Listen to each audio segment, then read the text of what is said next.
নমস্কার বন্ধুরা, ঈশ্বরের সন্তান শ্রুতি চ্যানেলে স্বাগতম। রাধারানী ভক্তির পরম শিখর, তিনি হলেন প্রেমের দেবী আর ভগবান কৃষ্ণর অনন্ত শক্তি। বৃন্দাবনের প্রতিটি কণা রাধার নাম জপ করে। চলুন একটু সুন্দর রাধারানীর লীলা শুনি। মান অভিমান লীলা।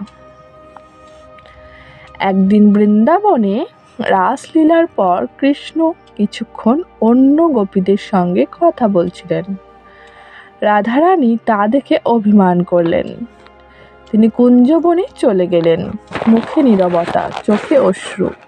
সখীরা বললেন, হে রাধে, শ্যাম তো তোমাকেই সবচেয়ে ভালোবাসেন। কিন্তু রাধা চুপ রইলেন। কৃষ্ণ বুঝলেন রাধার অভিমান হয়েছে।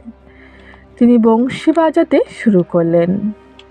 সে বংশীর সুরে ছিল আকুলতা, ছিল প্রেমের আহ্বান। রাধার হৃদয়ে গলে গেল। তিনি ধীরে ধীরে কুঞ্জ থেকে বেরিয়ে এলেন। কৃষ্ণ এসে তার পায়ে হাত দিয়ে বললেন, রাধে, তুমি ছাড়া আমি কিছুই নই। রাধা মৃদু হেসে বললেন, শ্যাম, তোমার প্রেমেই তো আমার সব। সেই মুহূর্তে বৃন্দাবন আলোকিত হয়ে উঠল। দেবলোক থেকে ফুল বর্ষিত হলো। রাধা কৃষ্ণের মিলনেই পূর্ণ হলো প্রেমের রাসলীলা। এই লীলার শিক্ষা হচ্ছে, সত্যিকারের প্রেমে মান অভিমান থাকে। ঈশ্বরকে পেতে হলে নিঃস্বার্থ ভক্তি দরকার। রাধার প্রেমই কৃষ্ণকে পূর্ণ করে। ধন্যবাদ।